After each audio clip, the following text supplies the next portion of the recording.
Peter Baker, the chief White House correspondent for the New York Times, had a problem. He was hosting a party whose guests included a bipartisan group of former White House staffers, and there wasn't enough ice. While he was driving to the store, his phone rang. It was his wife, the journalist Susan Glasser. "Don't worry, I'm getting the ice," he told her. "No, no, no, you don't understand," she said. "The president just fired the FBI director." He returned, bag of ice in hand, to a room full of White House veterans, Democrat and Republican, stunned by the news. It was striking to have all these people, very experienced people in Washington, there in that moment, he said, mouths agape, trying to process what had just happened and what it might mean. He excused himself from his own party and ran upstairs to write. There was no indication that the May 9 firing of the FBI chief, James B. Comey, had been coming. The White House correspondent Michael D. Shear broke the news for the Times, as he happened to be at the White House that afternoon to run an errand. When Sean Spicer, then the president's press secretary, appeared in the almost empty briefing room to announce the news, Mr. Shear sent an email to the Times's Washington bureau from his phone: "Comey fired." "It was all on the fly," he said. In a different White House, it would be mapped out to the nth degree.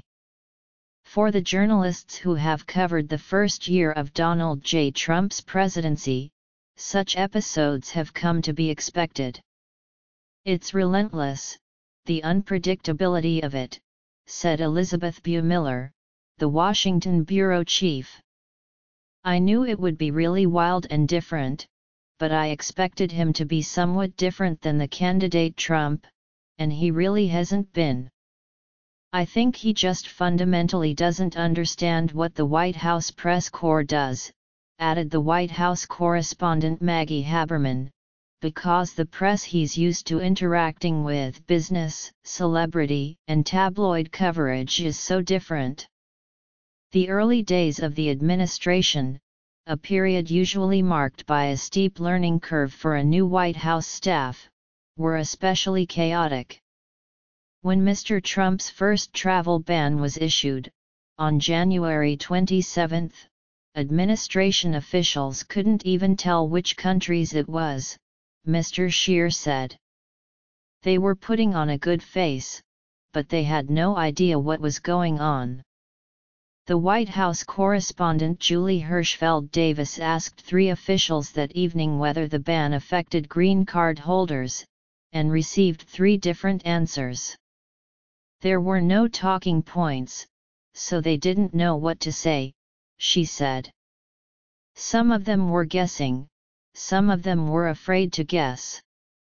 The White House has settled into more of a rhythm in recent months, according to several Times journalists who cover it, a shift they attributed in part to personnel changes, particularly the replacement of Mr. Spicer with Sarah Huckabee Sanders and of Reince Priebus, the former chief of staff, with John F. Kelly.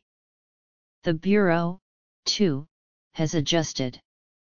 In response to the president's early morning Twitter habit, for example, reporters and editors are on duty at 6 each morning.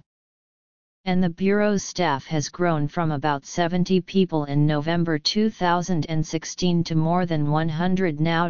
Still, much of the unpredictability that has characterized this administration cannot be compensated for. It is a function of the president himself.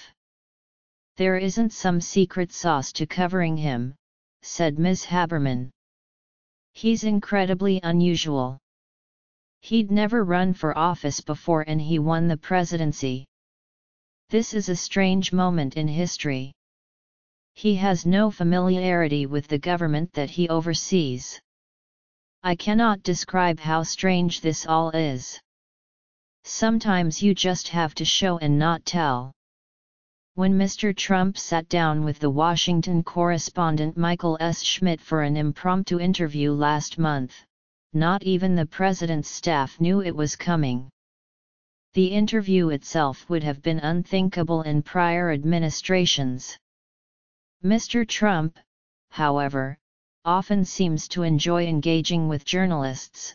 Whether or not his staff would like him to. The unpredictability is compounded by the president's unprecedented obfuscation and denial of facts, and by offensive off-the-cuff comments like those he reportedly made last week in a White House meeting, all of which can leave his staff scrambling to defend the seemingly indefensible. Still, Ms. Davis said, in a lot of ways, they have embraced the chaos, and understood on some level that it keeps the press off balance, and that's where any White House likes the press to be.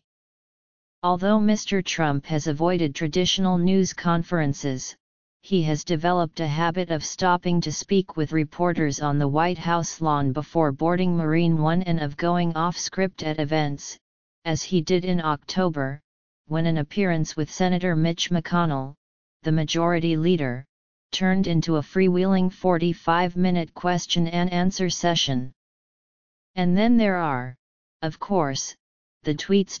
The result, Mr. Scheer said, is that despite the anarchic nature of covering Mr. Trump, we know so much more about what this president is thinking at any given moment than we ever did with Obama.